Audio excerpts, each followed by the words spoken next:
All right, perfect. What is going on, guys? Welcome back to my channel, and this is my Endgame live spoiler discussion slash review.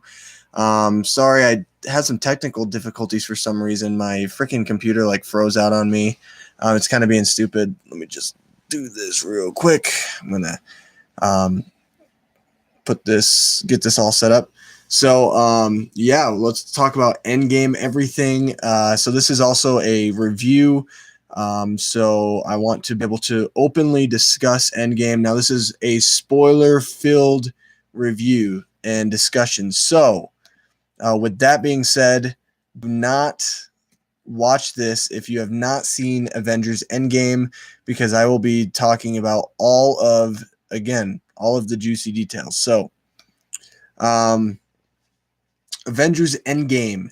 It is based off of, it takes place 5 years into the future after the events of Avengers Infinity War, as all of our heroes are trying to find out how they can redo the snap that was. And the one thing that I will say about this movie is I really loved what they did in setting up in the first hour of the film, because at the third hour, that huge battle sequence in the third hour has such an amazing payoff that you have to sit and watch that first hour, and it gives you some more insight into what is all going to happen and how that payoff is truly going to work and how it's going to benefit our characters moving forward.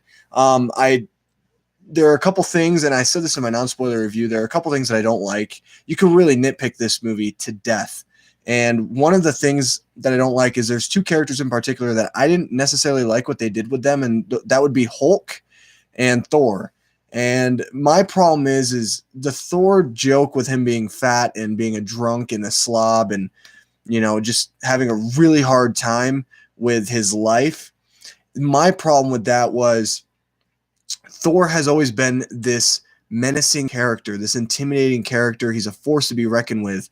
However, in this movie, they make him more a joke throughout the entire film. And I just have a problem with that, because I want Thor to be a character that, yeah, he's funny. Yeah, he has amazing comedic timing, and that's all because of Chris Hemsworth. But I want Thor to be a character that still is strong, still is really menacing, and a guy who you do not want to fight. And with making him just a joke and making him fat and just, drunk the entire time, making him the laugh of, the joke of the party in the group, to me, it lessened the character of Thor for me. The Hulk, I see what they were going for necessarily with the Hulk. They wanted something different in the aspect of merging Hulk and Banner together to be Professor Hulk. And at times I liked it. It was really funny at first when he first got onto the screen, but it's one of those things that, to me, I wish that they would have focused more on the actual Hulk and not this Professor Hulk. It feels like a lot of times, like Marvel, they love Bruce Banner as a character, but they don't really know what to do with the Incredible Hulk, especially, the Russo brothers. And to me, that just bothered me, because I want to see the Hulk be more menacing. I want him to be, cause destruction and mayhem. That's what the Hulk is best known for. And it's just now he's kind of like this soft puppy who doesn't really want to fight or do much. So those are two characters that I wish that they would have done something different with them. Because we already have great comic characters, and Rocket Raccoon says some really funny things. The banter between Tony Stark and Captain America at times, or Ant-Man. I mean, those guys, they're all funny. I mean, every character can bring humor with them, but it's just, how do you make that humor stand up? And for me, I felt like a lot of times in this movie, the humor worked, but it was at the expense of another character being the joke. So those are two things that I wish that they would have done more. I mean, you can nitpick this movie to death. A lot of the time traveling sequences and understandings do not make sense. The way that they're able to influence a certain thing in the past, but yet if they bring it back to their present, it doesn't affect anything in their present. It just doesn't make a lot of sense to me. So there's a lot of things to nitpick here and there when it comes to this movie. But overall, I love this movie. I've seen it 3 times now. I just went and saw my third showing today, and I enjoyed it. Again, I enjoyed it. I was with, a couple friends, and we had a good time. 2 of them had not seen the movie, so it was a fun experience to kind of see their first impressions and their reactions to certain things. The best moment of the movie for me, there's a couple of them, but by far the best, the single-handed best moment for me is Captain America wielding Mjolnir. I mean, it's been tempted ever since Age of Ultron. They've teased it, and I'm so happy that they were able to pull it off and do it. And it really showed that the Russo brothers care about their fans, and I loved it. I loved it. He ends up calling Mjolnir to him, and Mjolnir comes. I mean, it was such an epic moment, and my theater just absolutely went nuts. Sorry, guys, I'm like adjusting. Because my right foot is like falling asleep, but my theater just went absolutely nuts, and I was definitely included in that. I was ballistic. I was going nuts. I could not believe my eyes. I couldn't believe what was happening, and it was just so cool to see that happen, because for the longest time, we were teased it, but I never thought it was actually going to happen. And when it happened, I mean, who more worthy than Captain America should be able to wield Mjolnir other than Thor? No one. And so that's just really cool. I mean, Captain America is definitely the most worthy person on the entire Avengers team. So I loved that. I loved, you have some great Easter eggs. I love when the whole group that was part of the Vanished or the Dusted, they come back into the fold. And I love that it was Sam, that it was Falcon. First, you hear his voice when he's, tells Steve, on his right or on his left. I loved that. And you get to see Black Panther, Shuri, and Okoye walk through one of the portals created by Doctor Strange. And then you see everyone. Oh, so awesome. Captain America finally says Avengers Assemble. Amazing sequence in the entire film. I mean, that third act is by far one of the greatest things I've ever witnessed in my entire life.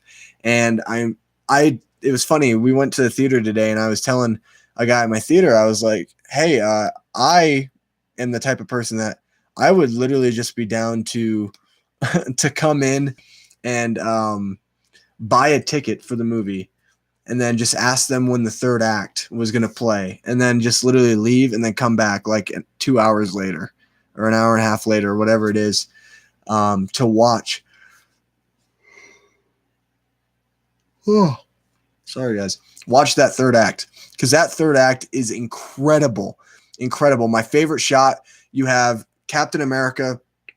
He just got whooped on by Thanos, and he ends up adjusting his shield, tightening it up, and you see this panoramic shot of Captain America, this whole army, Thanos' army, and I loved it because it showed that Captain America was willing to take them all on by himself, and then you get everyone else coming in through the portals. I mean, it was fantastic. It was fantastic.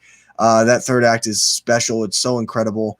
And there's a lot to love about this movie. I mean, you get some amazing character moments. You get the heavy action that you want in that third act. You get, characters that you want to see, reconcile with one another. You get that in this film. You get character deaths that, feel right. You get a great, this is one thing that I will say. This movie does a great job with tying the loose ends and making sure that everything ended up being the way that we hoped. And there was a lot of fan service stuff. It truly was a geeky moment in that third act. I mean, I was losing my mind. So you got a lot of that good stuff. I want to talk about specifics. So I've talked a little bit. I've brushed a little bit upon like Mjolnir and Captain America. I'm going to talk a lot about the third act of this film because I absolutely love the third act. It is by far the best thing in this movie. One of the things that I do love a lot in this film is, like Infinity War, this movie takes takes risks, maybe not as many risks, but they do things that a lot of people might not have a easy time accepting. And one of those things is Captain is Black Widow. Black Widow is vital in this story. You see, Black Widow is the leader of the Avengers, and her and Hawkeye, they have to go to Vormir, and they have to try to get the Soul Stone. And that is such a touching moment because you can see that both of them love each other. They truly love each other. And when they find out that the only way to get the Soul Stone is you have to literally sacrifice something you love, sacrifice somebody, they both decide that, it's going to be one of them. You get this great moment between, Hawkeye and Black Widow at this time when Hawkeye is basically saying, it's got to be me. I've done terrible things. You know what I've done. I've killed people. I want, I don't even know if I could even look my family in the eyes if I do see them again, if this does work out, because am I even worthy of that? And then you have Black Widow, who all she wants to do, she's been waiting 5 years for this, and she wants to save Hawkeye. And that is such a great character moment between the two. It's one of my favorite scenes in the movie because you can tell that these characters truly love each other. And I love it because it also takes the reverse toll of Infinity War, where they decide, okay, we have these, Infinity War with Gamora and Thanos. Thanos sacrifices Gamora, and I like it because it's a reversal. However, it is shot in the exact same way, and also it has the exact same music, the exact same drama, the tension, all there. And so it's very nice to see the consistency within both Infinity War and Endgame in this scene.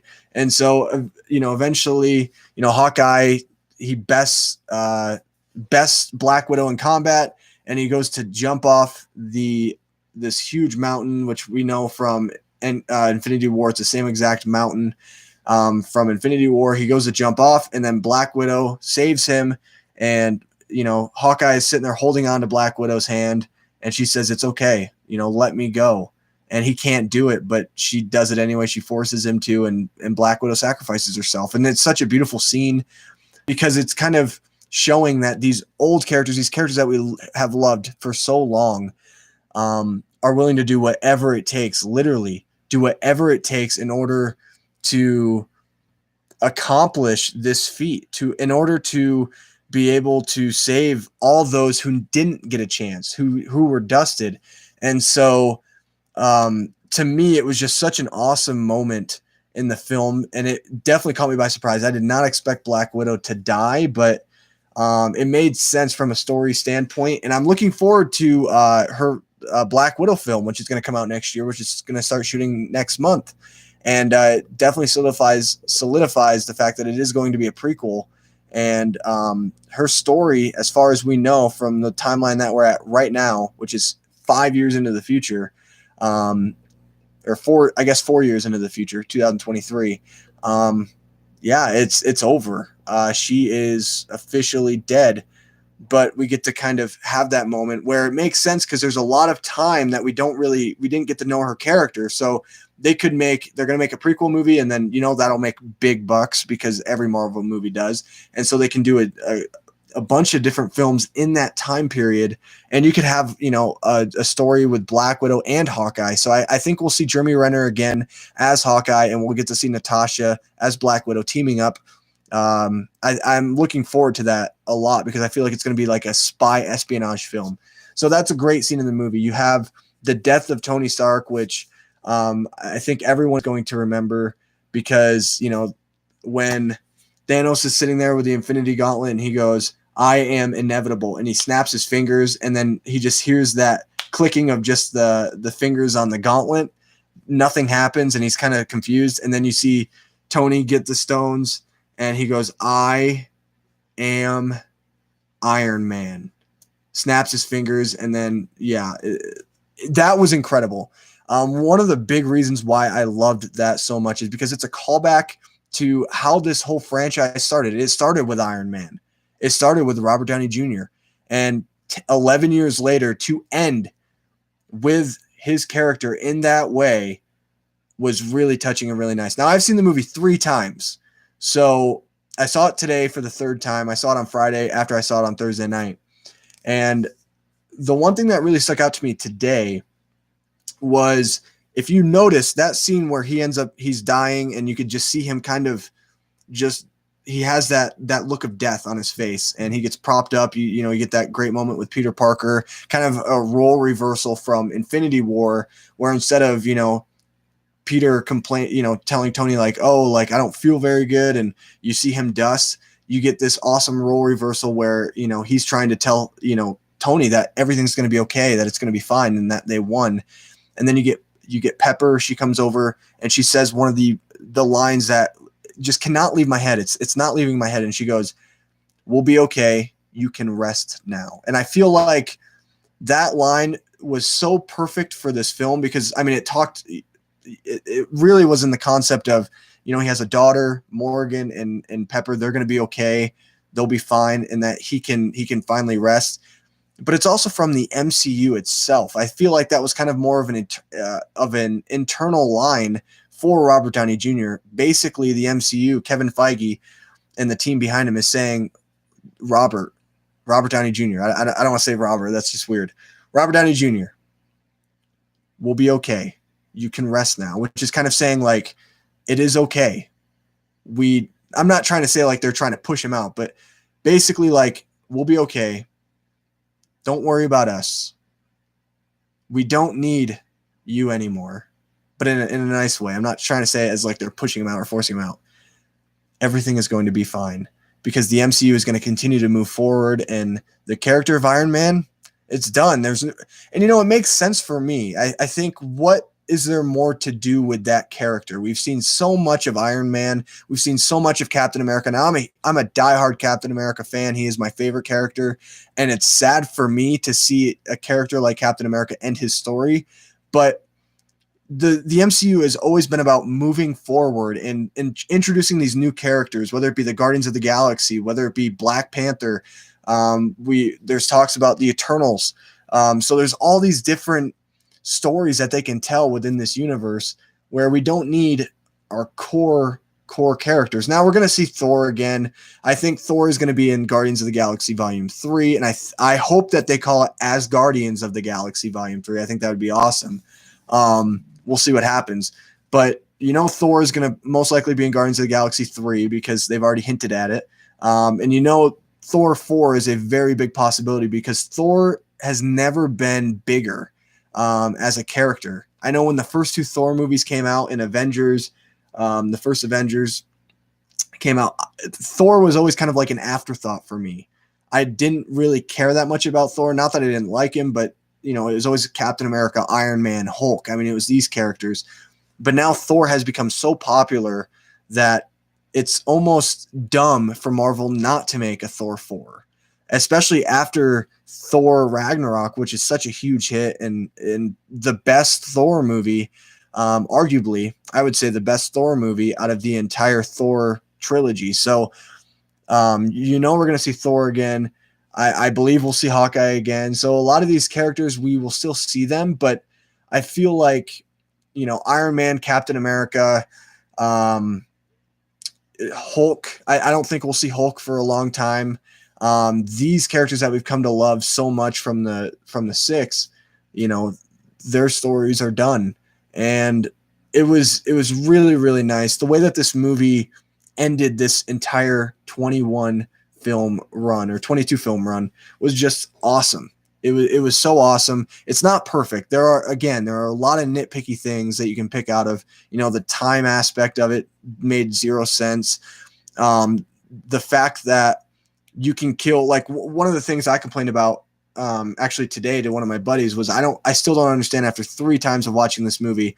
I don't understand how Nebula, the past Nebula, can get shot and die, but the Nebula that we have in the present is okay. And now I understand. He explained to me that it doesn't work the same way as like Back to the Future, or those types of movies, which makes sense. But to me, it's got to impact somewhat this Nebula. Maybe not kill her, but it's got to impact her in some type of way.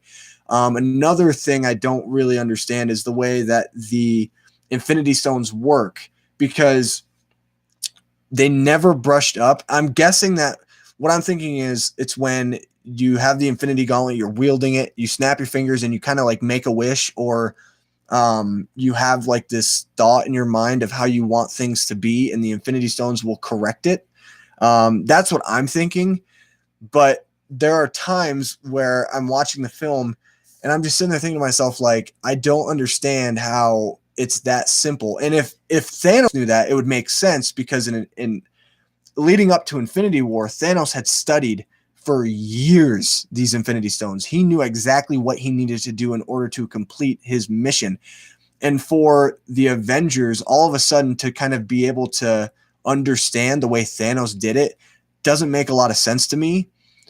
But from a narrative standpoint, and because of the movie is 3 hours long, I mean, you can't really get into that as much. So I think they try to underline a lot of kind of how it works and the way that it works. So, I mean, I can't really nitpick that to death, but it is one of those things that you could look back you can look back on and say, that doesn't really add up. There are times in this movie where I feel like,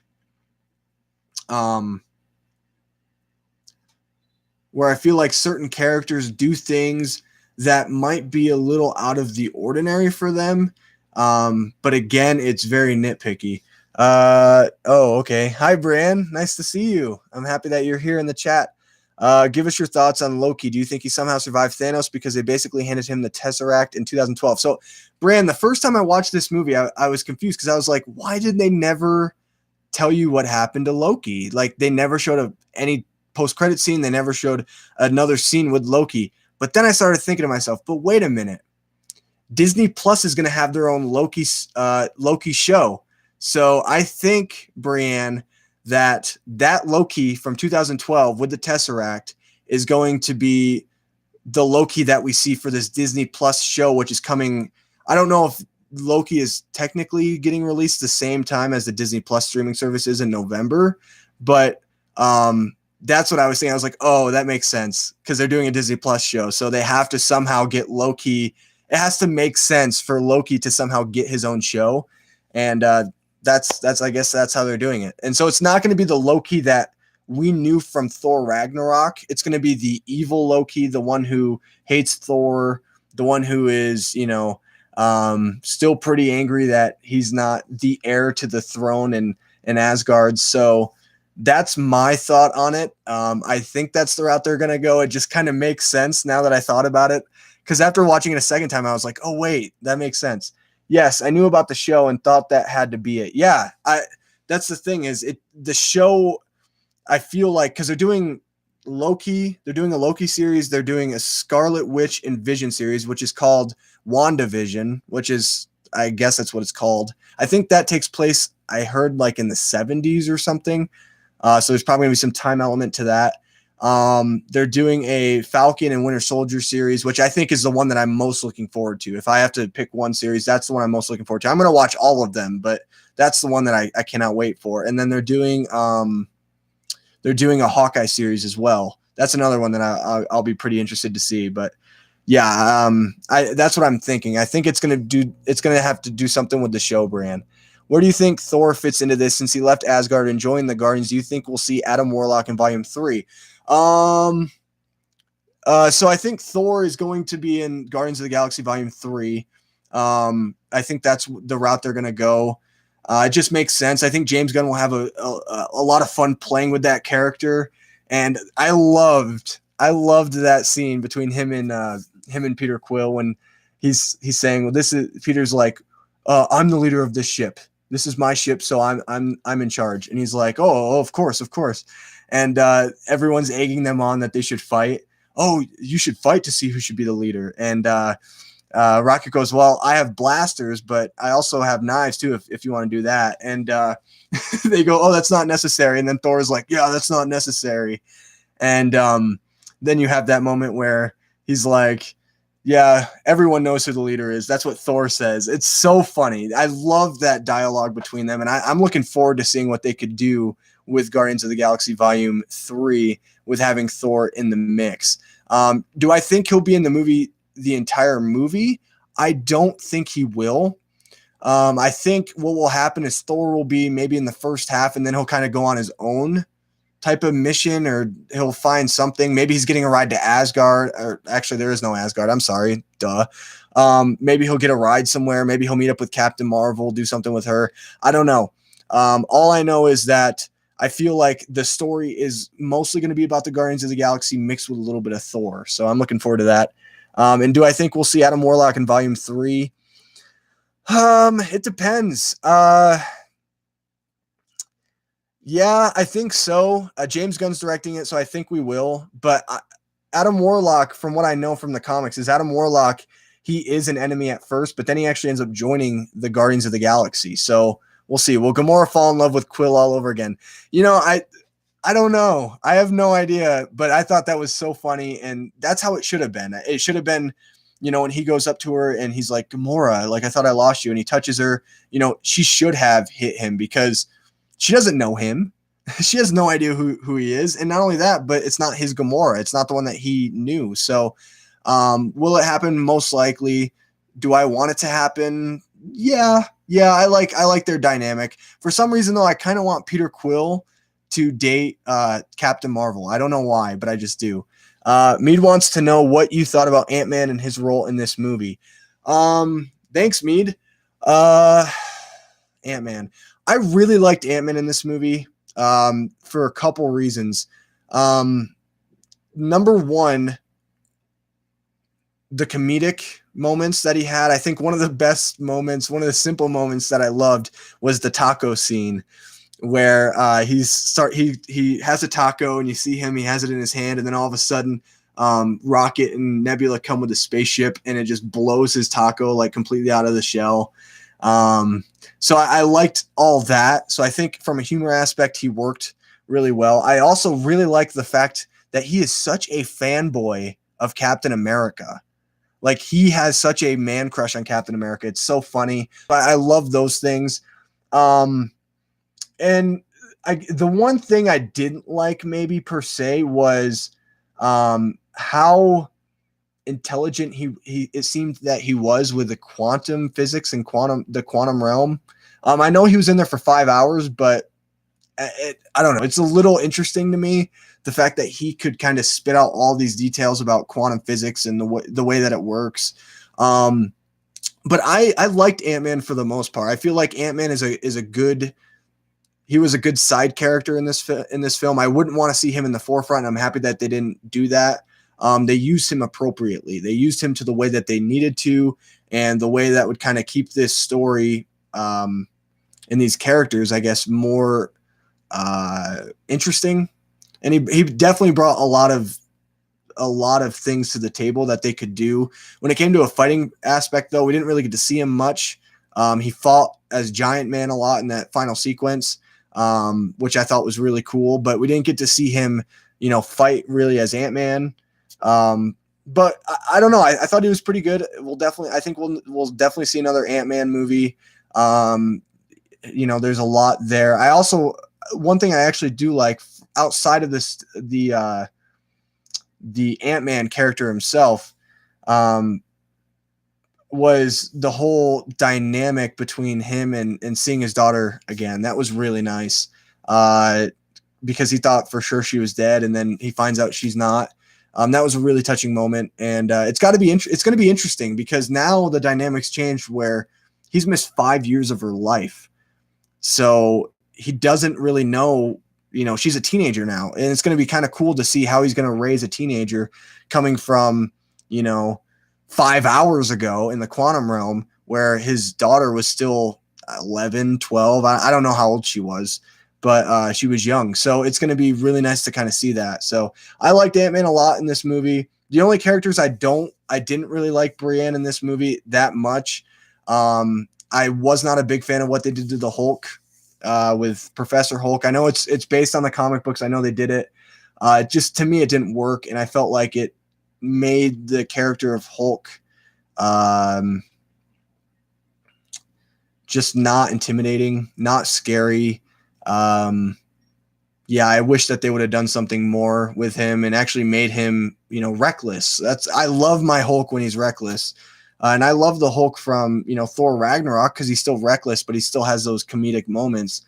And then not only that, but I also didn't like the ongoing joke with Thor. It was funny at first with him, being fat and having a gut, drinking a lot of beer, but it kept being an ongoing joke. And Thor to me is a character who symbolizes strength and symbolizes godliness, because he is a god. So to kind of have that and kind of make him the butt of every joke, it just didn't, after a while, like, it was still funny, but after a while it kind of got old to me. And I kind of wanted to see them do something different and maybe make him the Thor that we all know and love. And I hope in Guardians of the Galaxy 4 they will correct that. I really hope.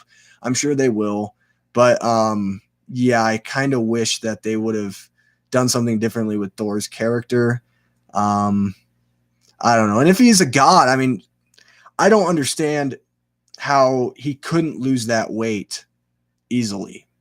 It didn't make a lot of sense to me, but it was just the ongoing joke that just kind of killed it for me. It was hilarious. It was funny. Even the Cheese Whiz thing towards the end of the movie was really funny. But to me, I wish that they would have done more with those two characters. And it seems like the Russo brothers with the Hulk, they don't really care for the Hulk, or they don't know what to do with the Hulk, because Infinity War, we saw him for a total of like a minute and a half. And then, he says no at the, in the movie to Bruce. And after that, we don't get to see him. And now the next time we see him, he's Professor Hulk, and he's completely different.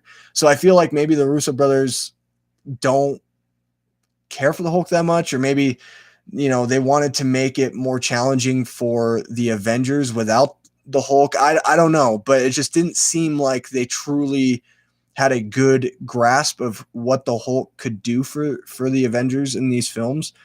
But I love the movie as a whole. I think it's a little slow at times. You could definitely feel the 3 hours, but that last act is incredible. It's incredible.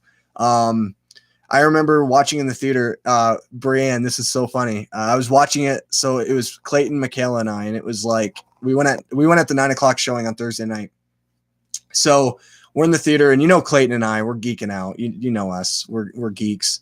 And Clayton's so fun to go to these movies with, because for anybody watching that doesn't know my friend Clayton, he does the Star Wars videos with me, but he is truly, like, he has so much fun, and he makes movies to me more enjoyable, because we both have a good time with it, and like we can be geeky, and like we can cheer and stuff.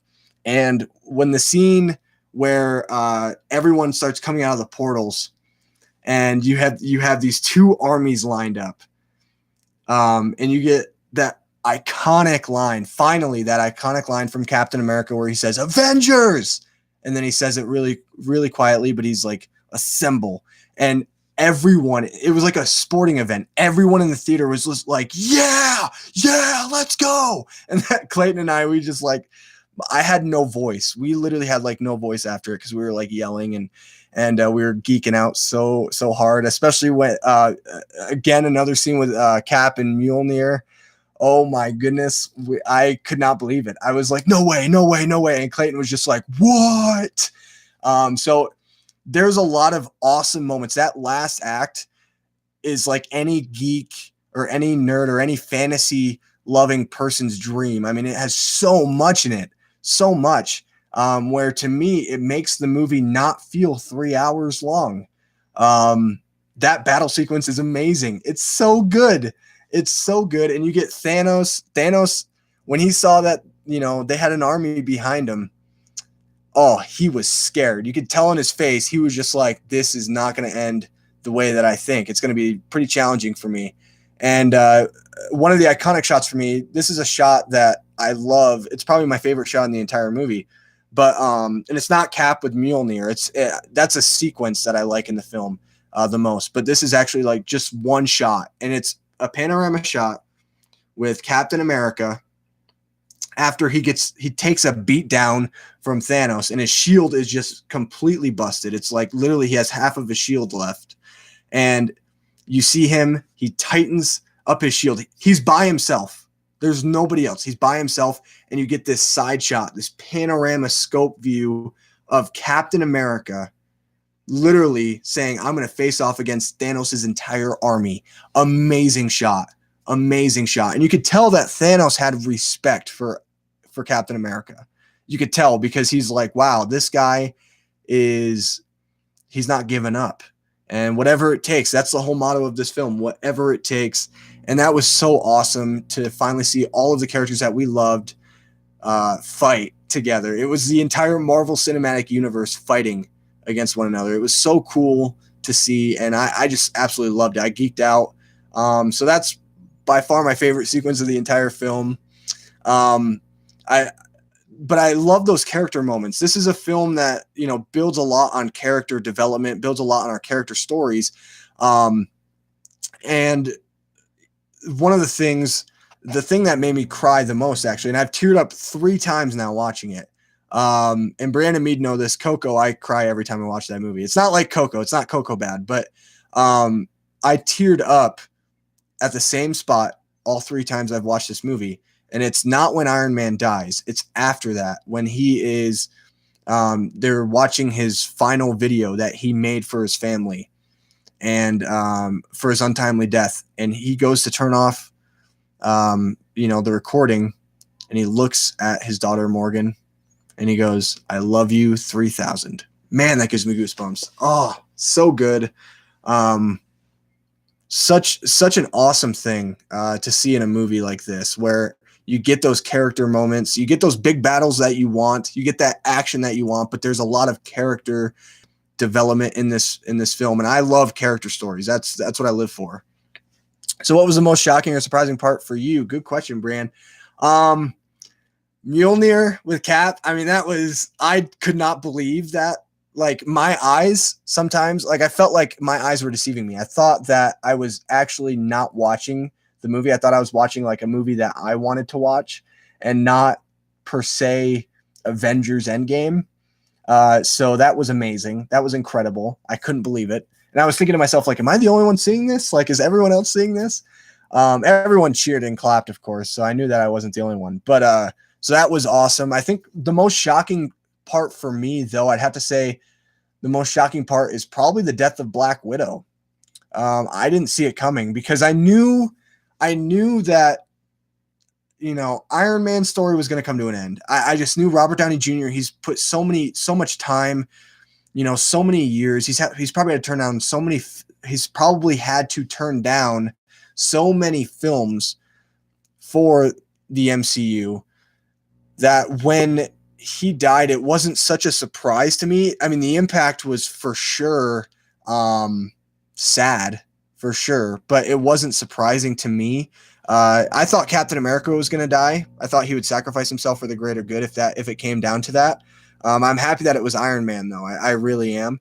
And I kind of had a feeling Captain America was just kind of going to call it quits. If he didn't die, that he was going to call it quits.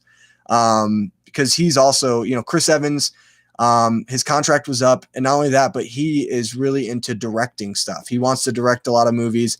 And I mean, a lot of people could be upset that these guys are gone, that Captain America, who's my favorite character, by the way, Captain America and Spider-Man, they're my 2 favorites.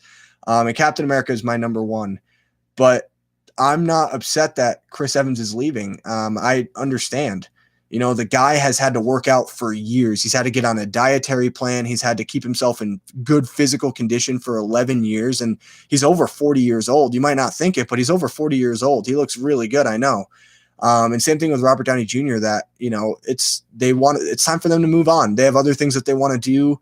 And you can only play a character. I feel like you could only play a character for so long before it just kind of gets old and monotonous and kind of, I hate to say it, but a little boring. There's other things that they want to do, and there's other avenues that they want to explore.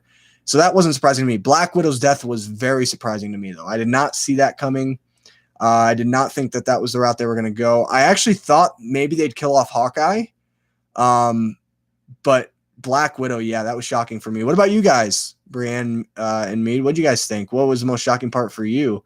Or you, Dagger? What do you think, if you're still in the chat? But yeah, I mean, this movie gave me everything I wanted to see and everything I didn't want to see. Um,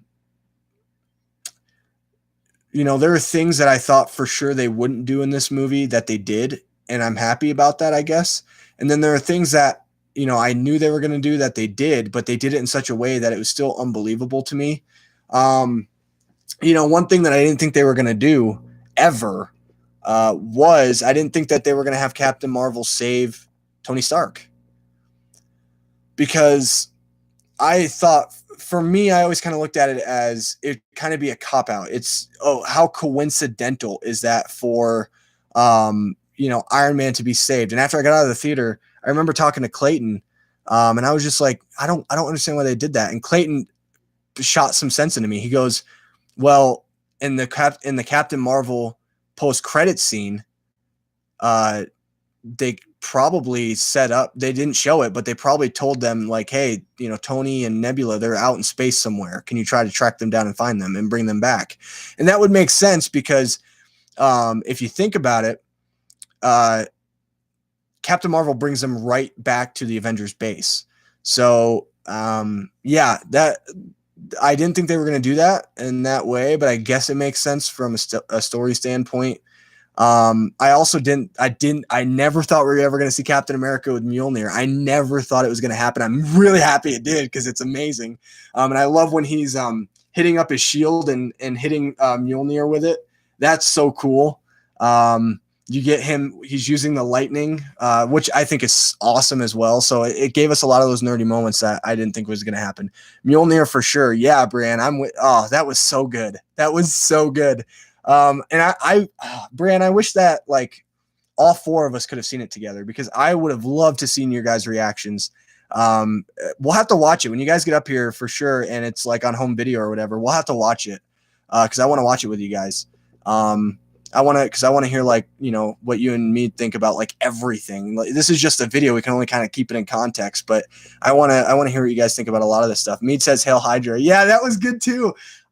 You know what, Mead, you're right. I did not expect that either. I had no idea that they were going to do that. And I thought, and you know what's cool about that scene is that is the iconic scene from Joe and Anthony Russo's first Marvel film, Winter Soldier, which is still my favorite. It's still my favorite. Endgame is like number 3. I'm actually going to be doing an MCU ranking video tomorrow. I'm going to be posting it where I'm ranking all of the 22 MCU films. So I guess, spoiler alert, Winter Soldier is number 1 and Endgame is number 3. You'll have to see what number 2 is. You'll have to see. I'm also going to be doing, I think I'm going to try to upload on Wednesday, depending. I have a test, but I should be fine because it's not very long. But I'm going to be doing another ranking, but it's going to be all 22 MCU all 22 MCU Stanley cameos. There we go. That's what it is, which is kind of cool. So I have my favorite. I'm still working on that list, but I'll have those videos up in the next couple of days to celebrate Endgame. But yeah, Hail Hydra, that was so cool, because that scene in Winter Soldier, I get sidetracked a lot. I'm sorry, guys. That scene in Winter Soldier is my favorite scene in the entire movie of Winter Soldier. It's one of my favorite MCU scenes, where he beats up everyone in the elevator. And I thought they were going to do that again. I was like, oh, are they really going to do that? And then when he leans over, he goes, it's okay. And he goes, Hail Hydra. Oh, everyone clapped. It was amazing. I did not see them doing that, but it makes sense because Cap was probably just like, I don't want to fight these guys. I've already done it once. I already beat them. I'm not going to do it again. And then you get, obviously, the iconic fight between Captain America and Captain America. And I love how Captain America, the present Captain America, was annoyed by the past Captain America, because he goes, I could do this all day. And he's like, yeah, I know. Which kind of is funny, because it's kind of showing that he is joking with himself and is picking on himself. When Doctor Strange showed the one finger to Tony, I knew it was that one chance out of a million to Thanos. Yeah, me too, OJ. Me too. I knew at that moment that was the one. And I love that too. I love how subtle it was. I love that they did it in such a way that was still symbolic, and it had that fervor to it. And it had that meaning, but as well, they did it in such a way that was so brief and so small scaled that it just made the impact of Tony Stark doing what he did that much more grandiose and that much more um, interesting, really, and that much more saddening. But yeah, when he just slowly gets to the one, that was awesome. Glad he didn't tell Tony in the last Avengers. Yeah, he knew, well, like he said in Endgame, if he told Tony, then it wouldn't happen. And I believe that because they would probably try to replicate everything that he said, but they wouldn't do it maybe necessarily to a T, or it would, events would change. So it's kind of interesting. I liked what they did with Doctor Strange in this movie. He's not in it very long, but he definitely made an impact with showing Tony that this is that one. We're gonna win, and it's so cool to be able to see that, and to see that that's how it was supposed to play out, because it's pretty interesting. And when he said it makes the weight of Infinity War, when he tells Tony that the world needs Tony Stark, that much more impactful, because now you understand why the world needed Tony Stark. And Tony sacrificed himself, but he was the only one that really could do it. Which, I have problems with that too. I mean, I could nitpick that for sure, but I don't care. I had a ton of fun with this movie. It's one of those movies that I think I'll watch over and over again. 3 hours is pretty hard to swallow. I've seen it 3 times in the theaters, and I maybe have like one more showing in me in the theater, maybe. Um, it's just really hard because 3 hours that's 1/8 of your day, so it takes up a lot of time to watch these movies.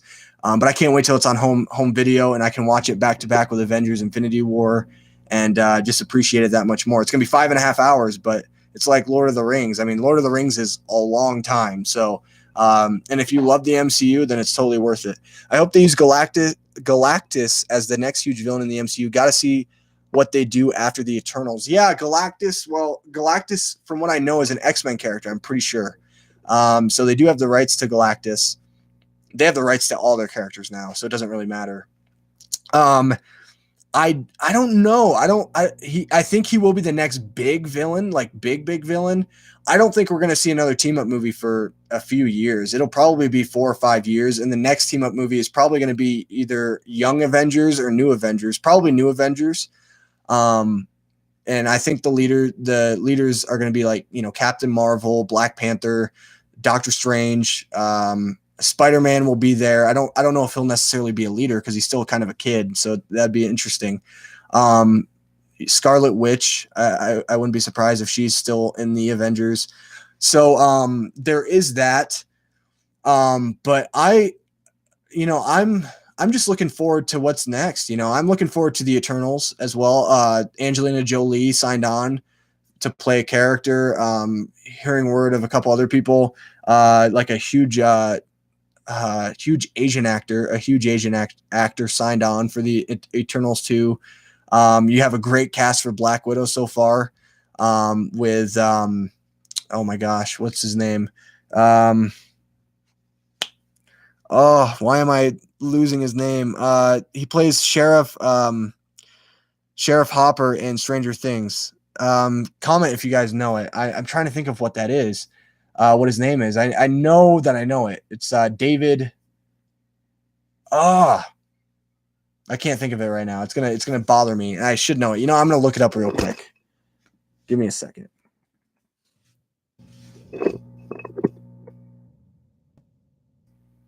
David Harbour. There we go. David Harbour. Yes, David Harbour. He signed on for the Eternals. Yeah, thanks, Brian. I knew you guys had my back. I knew one of you guys were gonna comment. And thank you for that. Yeah, I always, there's so many things running through my mind that it's hard to kind of think of, pull things out of a hat sometimes. But yeah, David Harbour signed on for Black Widow, which I'm looking forward to kind of seeing what that could be. He could be a villain, which I think he would be a pretty good villain in the MCU. I really like him as an actor. So there's a lot that they can do moving forward for the MCU. We're still going to get our Guardians of the Galaxy. We're still going to get our Thor. We're still going to get, characters that we love. Black Panther 2 is definitely going to come. Doctor Strange 2 is already in the works. Apparently, Taika Waititi already, put in a script for Thor 4. So we'll see. You are right. That span of the Avengers to now made a huge impact. Yeah. It's, the movie is so impactful. You have to watch to me, you don't have to watch every MCU movie in order to watch this one. It definitely makes it that much more enjoyable, and that much more. I keep using the word, but grandiose. It's like a sporting event for those of us who have seen all these movies and we've fallen in love with these characters, and we're on the side of these characters. We love them so much. It's like a sporting event. That's the best way to put it. This is an event. The fact that this movie made $1.2 billion in 3 days, 3 full days, Thursday night, 3.5, not even 3.5, 3 1/3, I guess. This movie, something like this has never been done. This is history. This movie, I believe that this movie will be Avatar. And I would not be surprised if by 2 weeks from now, this movie is at $2.2 billion in the box office. It's insane. $357 million opening. That has never been done.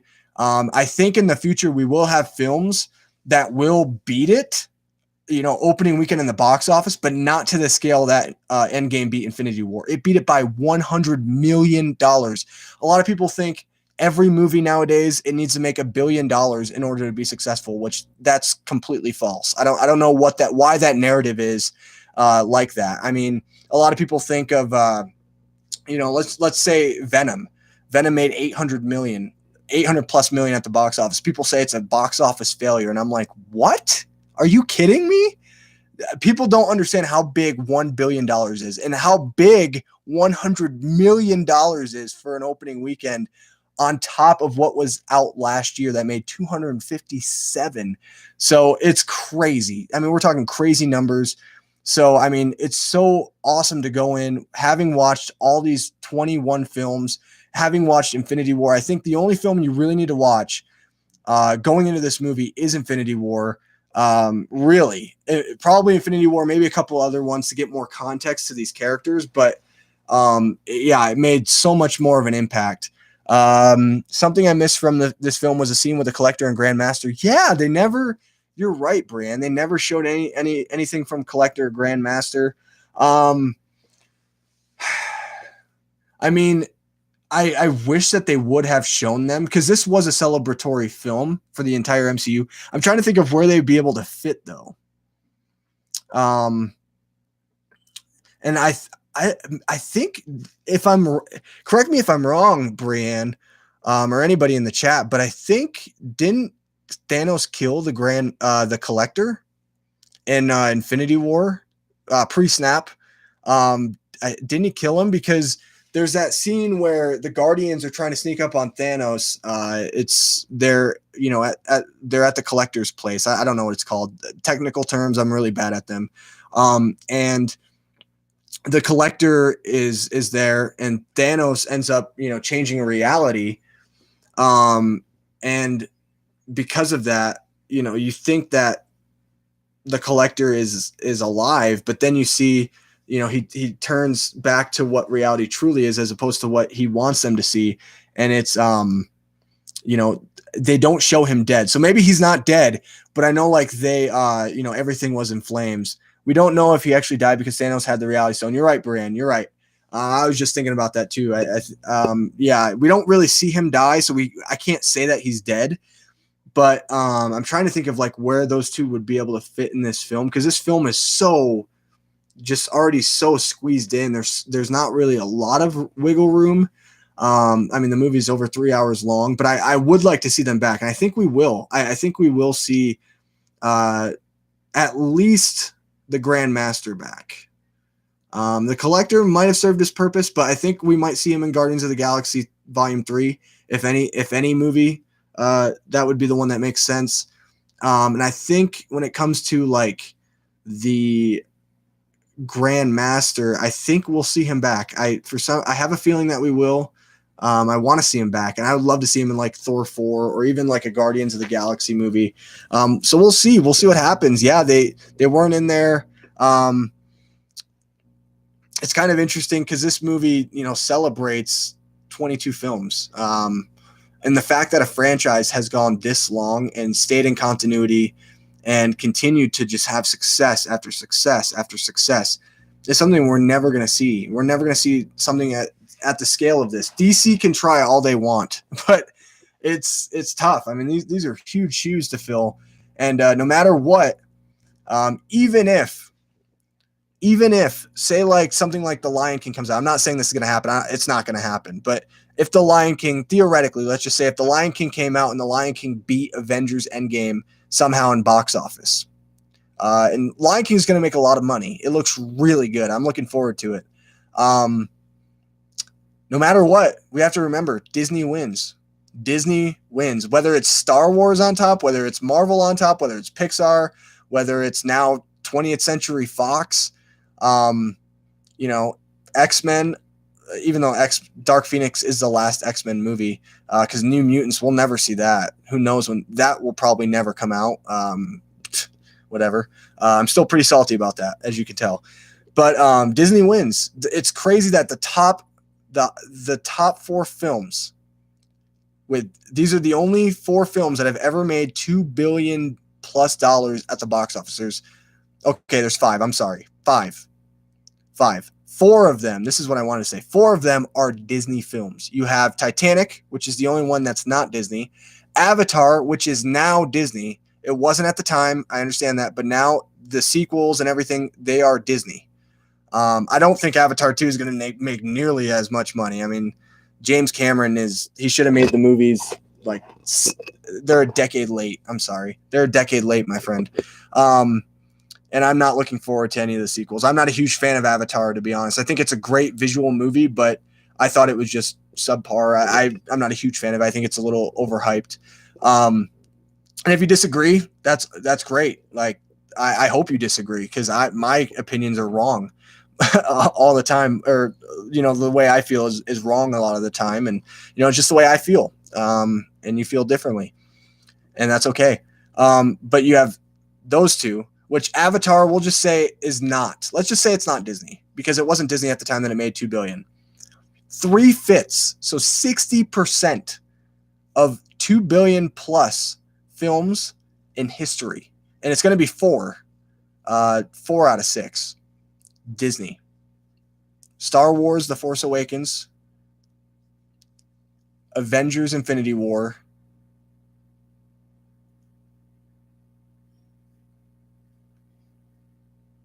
wait a second. I'm missing one. Oh, Star Wars Last Jedi. And so it's not even, it's like, it's crazy too, the difference between Avatar, which sits at $2.5 billion, which is a huge number. That's huge, monumentally huge. And you know what's in second place? It's Avengers Infinity War. Do you know how much? Avengers Infinity War barely crawled over the $2 billion mark. Barely. Along with all the other films that I listed. So the fact that 500 million is a huge number, sits between Avengers Infinity War and Avatar at the box office, is monumental. It's monumental. And the fact that Endgame is just going to, I think, blow it out of the water. I think it'll probably end at like 2.7, 2.8 billion. I don't think it'll hit 3 billion. That's a huge number. That's a little too optimistic to say at this point. But yeah, it's going to beat it. And I don't think we're going to see anything like this ever again. I hope they have Adam Warlock more involved in the next Guardians of the Galaxy. Yeah, I got to think he will be, OJ. I really do. They hinted at it in Guardians of the Galaxy Volume 2. Adam Warlock, for those of you that don't know, Adam Warlock is a character who fights against the Guardians of the Galaxy, but eventually he becomes a good guy, fights for the Guardians of the Galaxy, and actually, I think he actually he's a part of the new Avengers as well. So he's kind of like a superhero. He's like a Superman type of character, but not as cool, I would say, because I'm a huge Superman fan. He can't do all the things that Superman can do, but he has a lot of Superman type strength. So it's going to be kind of interesting to see, what's going to happen there. I'm sure that we'll be introduced to him. We're going to be introduced to a lot of new characters. Another movie that I forgot to mention that is in kind of pre-production is Shang-Chi, which is our first Asian superhero, which is going to be pretty cool. He's kind of like a ninja kind of, but he I think he has like I think he has like super strength or something. He's got some like special quality to him, but yeah, he's pretty much like a super soldier, but like more of like a ninja type of character. Better than Iron Fist, I hope. Yeah, yeah. Hopefully, he is better than Iron Fist. I hope that we actually get to see like I would love to see an MCU with Daredevil and with Luke Cage. Maybe not Luke Cage so much. Iron Fist, like an actually good Iron Fist. That would be really cool. I think Iron Fist though maybe might not work if they do Shang-Chi, which they're going to. But I want to see them do Daredevil. I think it would be really cool to have like a Daredevil esque type character. Maybe not directly Daredevil. It's going to be Daredevil if they do it, but I mean like a character of that magnitude. And I think if they do a Daredevil, you could fit a Daredevil into a Black Widow movie. Uh, Either the one that they're going to be doing now, or if there's a sequel, which I'm sure there will be. Because Marvel always does sequels to anything that makes money. But Marvel's also really good about making a good story and a good structure to their story, which I wish Star Wars did. But yeah, you could definitely fit a Daredevil into like a Black Widow type movie. Daredevil with a more dark scenery. Maybe not. My thing about this, OJ, is like, you know, Marvel is smart, and Marvel, they make movies that are for everyone. And I don't want to see them go dark with Daredevil. I mean, they could do it under the 20th Century Fox banner, um, because now they have 20th Century Fox. So you have characters like Deadpool. Deadpool is not going to be in the MCU. He's not going to be in the MCU. Bob Iger has already said he's going to be under his own banner with 20th Century Fox. He's not going to, they're going to have the Marvel card out in front, but he's not going to be an MCU character because, Marvel wants to continue to make their films PG-13, which I think is a good thing. I think it's a great thing. I don't want to see them get too dark with certain elements. True, that's right. Disney audience is for everyone. Yeah, it is. Disney has never made a movie under the Disney banner that is rated R ever. And they were one of the last ones to really kind of start getting into the PG-13 craze, to be honest. So they're not gonna start either. They have other banners, 20th Century Fox. You do something there.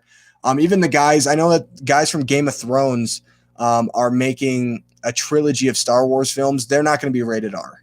There's no way that Star Wars films are going to be rated R. Their Disney streaming service, Disney Plus, I don't even think there's going to be really any like mature content on there. We'll see. I mean, time could tell. They could have like a Disney Plus, I don't know, adult version or mature version. I don't know what they're going to do, but I think just kind of keep everything, just kind of keep what you're doing, keep going, do what you're doing. There's subtlety in a lot of the Marvel movies when it comes to whether it be like sexual implication or things of that nature. I mean, heck, in Endgame, Joe Russo, one of the directors in the movie, played the first openly gay Marvel character, which was interesting. I was okay with it. It was subtle. It didn't really stick out or anything, or it didn't really. It didn't. How do I say this? It didn't impact, what was kind of moving forward, I should say. It was interesting. It made, the discussion for more diversity and things like that. And I'm okay. I don't mind if characters are like that, but I don't necessarily want to see a lot of that in a Marvel film, in an MCU film under the MCU banner. And they won't do something like that with a Daredevil film. But I mean, you could make Daredevil gritty. I mean, you could make it gritty without, you could have the edge to it, but without making it fully mature or like, R-rated or anything like that. I don't see that as a possibility at this point in time. And if they do it, they'll put it under the 20th Century Fox banner, which seems like they'll be doing with, Deadpool, and they're going to make their own probably Deadpool universe. And that's where it should stay. But yeah, I mean, I loved Endgame. I loved it. It's occasionally has moments where I didn't like it, but for the most part, I really enjoyed this film. I thought it was a really nice closure to the entire franchise. And not only a closure to the entire franchise, but also a stepping stone for what is coming in the future with this franchise. And I'm looking forward to Spider-Man Far From Home. I'm looking to see how the dynamic changes with, a Peter Parker who's been gone for 5 years, having to go in high school, because now, I don't know if you guys know this, but not every kid was dusted. And so Peter Parker is a super senior of like 5 years. So him and Ned are, I think, the core kids are still going to be back. They all got dusted. And they're just continuing where they left off in high school, but they don't know anybody. They don't know anybody in that high school because, everyone is different. Not going to lie, people snoozed off in the beginning of the movie. It was annoying. LOL. Really? People snoozed off and you're showing, OJ? What time did you watch the movie at? Yeah, comment. What time did you watch the movie? I watched the movie at 9 on Thursday night. I saw it on Friday at 2:00. My throat, I'm sorry. 2:00. I don't know why my throat was having a hard time saying words. And then I also watched it today at 1:15. So I've seen it 3 times. 9:00 was the latest showing I went to, but there was so much going on that I was not tired. I was maybe exhausted from just everything that was happening, especially in that third act, but there was no way I was going to fall asleep at all. I watched it 2 p.m. on Saturday. Really? I mean, I guess, afternoon nap, OJ. People have afternoon naps. I guess that's what they had to do. That's interesting, though. You watched at 2 p.m. and people were dozing off in the beginning of the movie. That's interesting. I have family right now. Actually, Brienne, who's on the chat, OJ, our family is actually watching it right now, I believe. Yeah, they're still watching it. They went to a 7:00 showing. It's the first time they're watching it. Clayton's with them as well. So I'm looking forward to seeing what their reactions were because they're really into the MCU films. And Brienne, I'm really looking forward to seeing what Lily thinks about Rocket in this movie. I thought Rocket was cool. I really want to see Rocket talk to a raccoon, or at least see a raccoon or a rabbit. That would have been so cool. And I don't know if you guys noticed or not, but when Rocket grabs the Infinity Stone out of Natalie Portman, or Jane, I should say, Jane Foster, it was so weird to see Natalie Portman in an MCU movie. I'll say that. It was really weird to see her back in an MCU movie.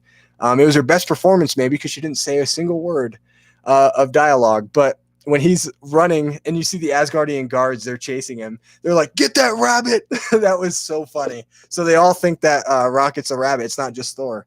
It was crowded too, and they had a lot of babies in there and kept crying. Really?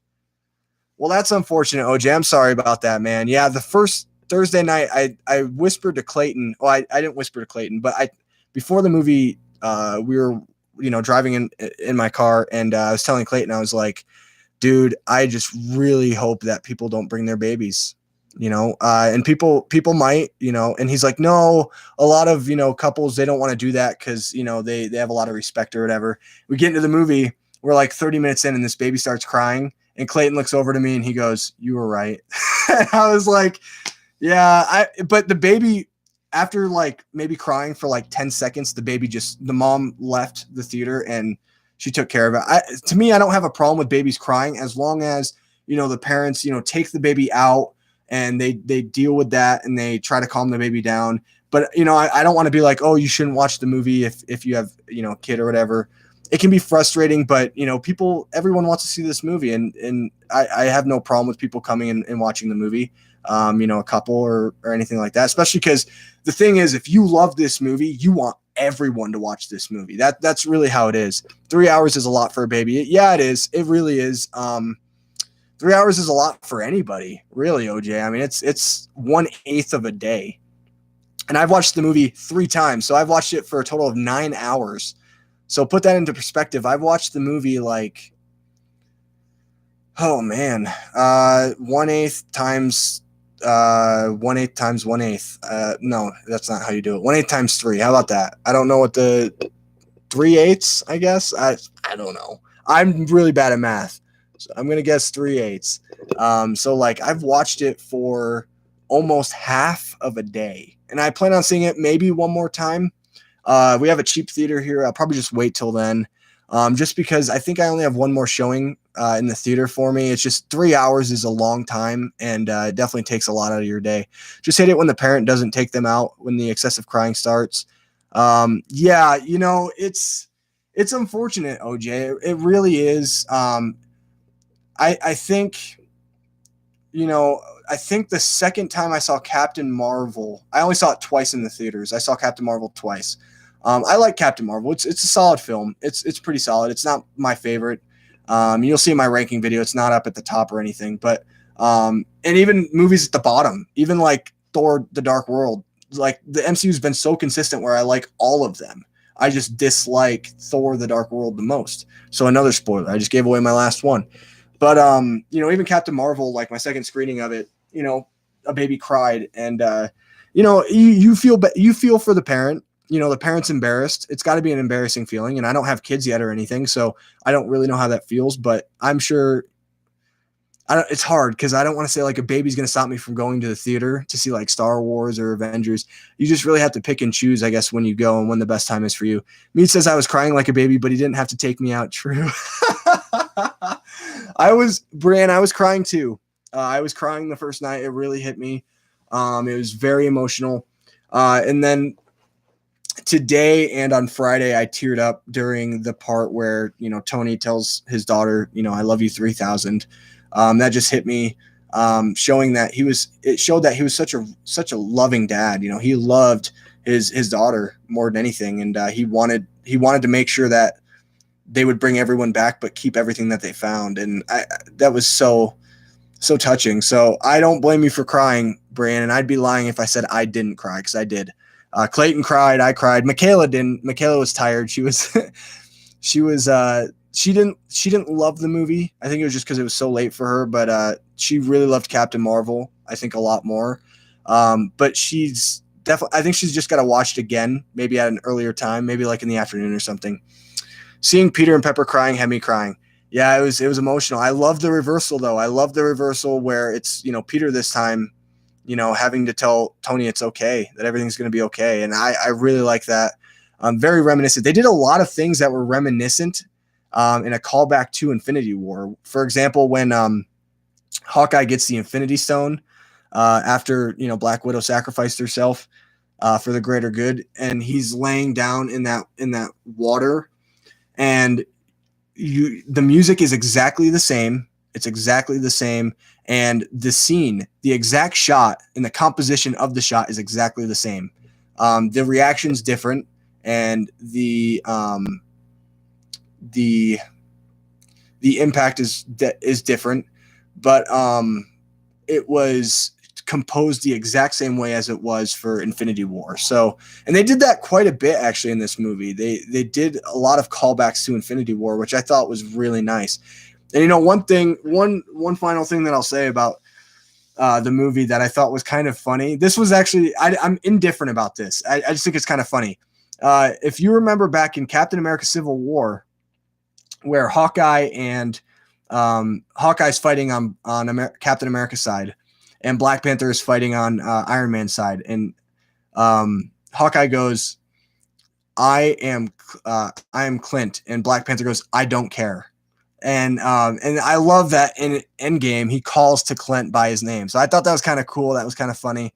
A man that he didn't care about, now he calls him by name and asks him to give him the gauntlet because Black Panther can run really fast. So I really enjoyed this film. I don't really know how to sum it up other than that. I think it was a culmination of 11 years in the making. It was everything that us as, MCU, diehard fans, and even the average fan of the MCU can just enjoy and love. And it's a movie that is historic. It's going to go down in history as one of the biggest events in our lifetime, which I think is just so cool, and it speaks volumes. Thinking back to where we started with the first Iron Man, nobody ever thought Iron Man, would ever be, 11 years later, that this would be where we were, or where we'd end up. And comic book films back in like the 90s to the 2000s, they weren't mainstream at all. And I remember when Fantastic Four. The first Fantastic Four movie came out, and it was like one of the biggest box office comic book films of all time, and it's not even good. It's guilty pleasure. I enjoy it because it's stupid fun, and that's where Chris Evans got to start too for comic book films as far as comic book films are concerned. But no one would ever have guessed that this is where it would end up. Got to go, but nice chatting with you. Yeah, OJ, dude, thanks for tuning into the chat, man, and I hope you have a good one. And thanks for talking some Endgame with us. Yeah, man, thank you so much. It means a lot. But nobody ever thought that this is where we'd end up. And if you would have told me that, in 2008, when the first Iron Man movie came out, that 11 years later we'd get to see not only Captain America and Black Panther and Thanos and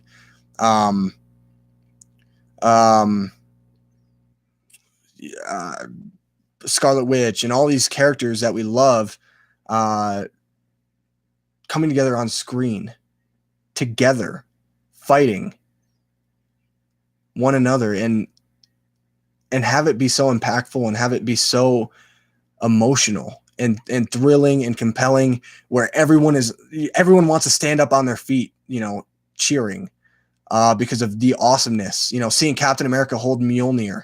I mean, who would have ever thought that this is where we'd end up? Not me. And it's amazing. Comic book films used to be the butt of the Hollywood industry. Hollywood did not want to make comic book films because, they were too geeky. They were too nerdy. Nobody would come to them. And now look at it. It's mainstream. Back in the day, comic book characters were for nerds. They were for geeks, geeks like me. And now, repping a Spider-Man shirt back in the day was lame. Who did that? That was lame. If you did it, and you were in high school, I wouldn't say back in my time, because when I was in high school, the MCU was thriving. But, if I was in high school at that, back in 2005, let's say 2005, if I was in high school and I wore a shirt like this, girls would not want to talk to me. I wouldn't be a cool person at all. I'd be a dork, and I'd be a nerd or a geek to them.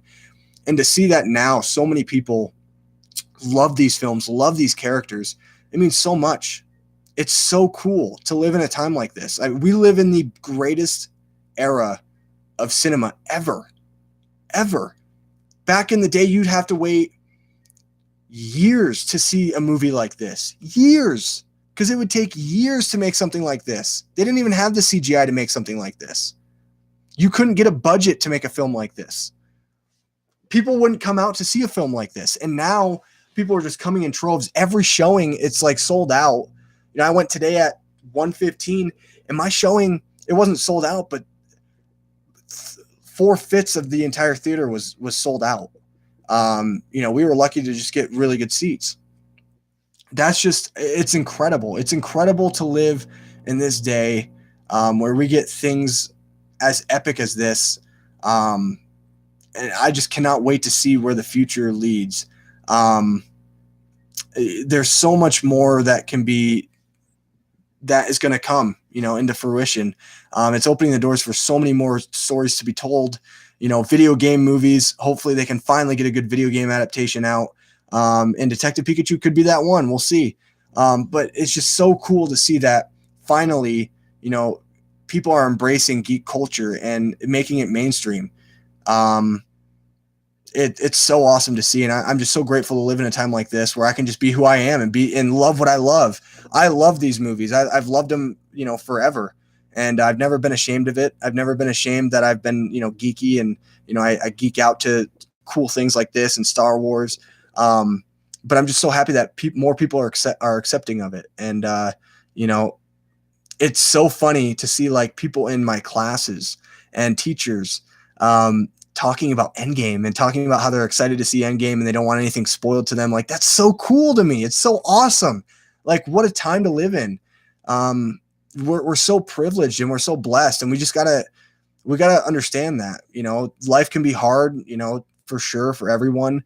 But we live in the greatest time right now to be a geek, to be a fan. And I call myself the film fan. I love movies. I love anything movies. I love horror. I love thrillers. I love sci-fi. Sci-fi's probably my favorite. Drama. I love action. I love all these things. I go to the theater like every week and see like whatever's new. And to me, to be able to do it and to have a voice and to be on YouTube and not be ashamed that I love movies, and, you know, that people kind of refer to me as the movie guy in my ward, or, you know, in my wife's family, or even my family. It's so cool. It's so cool to live in this time, and to be able to geek out about things. So I just want to thank you guys so much for tuning into this chat. I mean, it means the world to me that you take some time out of your day. We've been going for an hour and 20 minutes. It's crazy to me.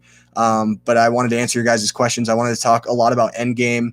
And I didn't talk about as much as I wanted to, but I feel like I talked about, you know, the stuff I really wanted to talk about, because that third act is incredible. It's probably the greatest thing I've ever seen in my life. After coming out of the theater, and I stand by it, it might be the greatest third act I've ever seen in any movie period. And it surprised me. It's my number one film so far of the year out of like the 20 that I've seen this year. Will it stay there? I don't know. We'll see. There's a lot of great movies coming out, but man, I mean, I love this movie so much, and it's so cool that so many of you love it as well. And people go out there and watch it multiple times in theaters. People talk about this movie. You know, this is an event. It's a cultural phenomena, and I just think that's so cool to be able to be somebody within that community. My voice is like dying, guys, so I think I'm gonna close it out here. Make sure you guys like this video, subscribe to my channel for more content just like this, because I post weekly.